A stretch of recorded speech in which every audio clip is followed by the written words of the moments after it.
Pakalbėkime apie sunkvežimius, kurie yra varomi biometanu. Kodėl jūsų įmonė nusprendė juos investuoti?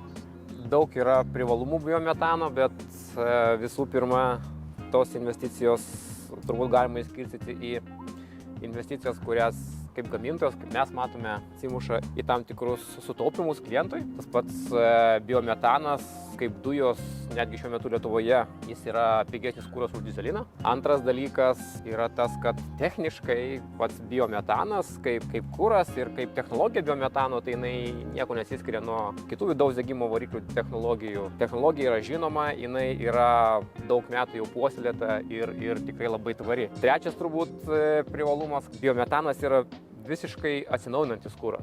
Ir čia, kai kada mes maišome biometaną su tiesiog paprastomis dujomis, kurios yra gaminamos iš iškastinio kuro ir nėra atsinaujinančios. Čia yra atsinaujinantis kuras ir tai yra šiuo metu greičiausiai pati pigiausia alternatyva iškastiniam kurui. Na ir aišku, kitas dalykas tai yra tvarumas.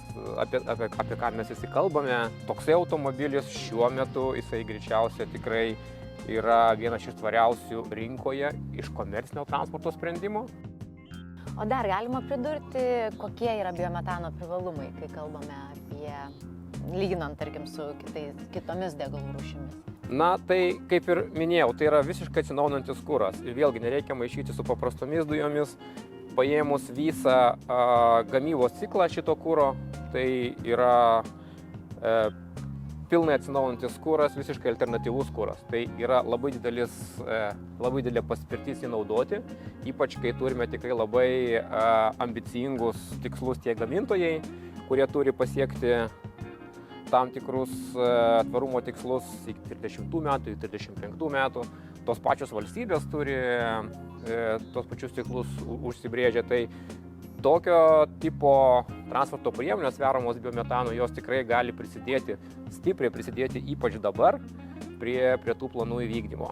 Tai biometanas čia labai į temą tikrai pasireiškia ir tai yra kuras, kuris gaminamas ir Lietuvoje. Tai skatina ir žiedinę ekonomiką, tai tikrai kuras, kurį gamina vietiniai gamintojai.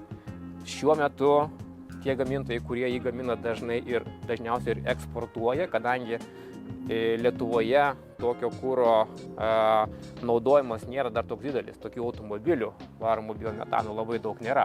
Bet jų didėja ir faktas, kad didės naudojimas Lietuvoje. O tai yra jau tikrai labai geras žiedinės ekonomikos kūrimas ir tų pačių gamintojų skatinimas čia Lietuvoje naudoti tokį kurą. O koks yra CO2 sumažinimo kiekis naudojant biometaną? Pateiksiu tokius galbūt skaičius tiek procentaliai, tiek ir kilogramais arba tonomis netgi, kadangi sumažinimas yra tiesiog labai didelis. Tai palyginus su tokiu pačiu dyzeliniu analogu, komercinio transporto priemonės sunkius, pavyzdžiui, sunkvežimį, biometanu varomas automobilis naudos vidutiniškai apie 80% mažiau anglies dvideginio, CO2.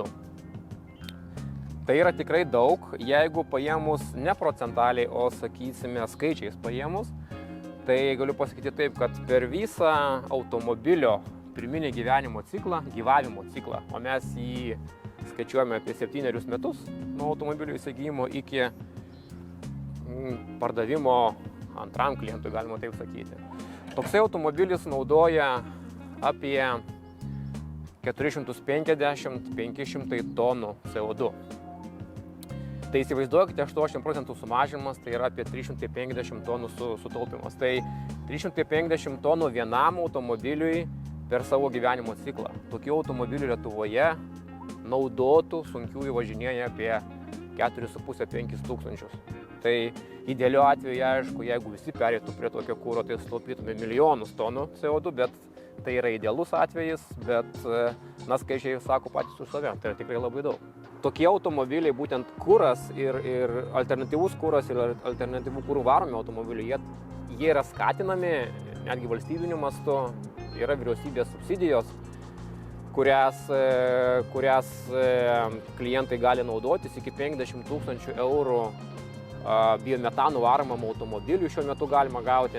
Tai kodėl tai yra svarbu, tai vėlgi skatinama ta žiedinė ekonomika, kuras gaminamas Lietuvoje, jisai naudojamas Lietuvoje, automobiliai taip pat naudojami Lietuvoje, tai jie dekarbonizuoja tą aplinką. Tai ir yra šitas skatinimas tikrai labai svarbus, kodėl aš esu taip įsitikinęs, kad dar kaip minimum 100 automobilių atsiras per artimiausius keletą mėnesių. Tai būtent ta programa ir skatina žmonės investuoti į tokią techniką. Tai paskatins irgi infrastruktūros naudojimą, automatiškai paskatins ir to pačio kuro naudojimą Lietuvoje. Tai yra tikrai labai svarbu ir mes tikrai tą programą sekame ir matome, kad jinai tikrai aktyvi ir žmonės domisi.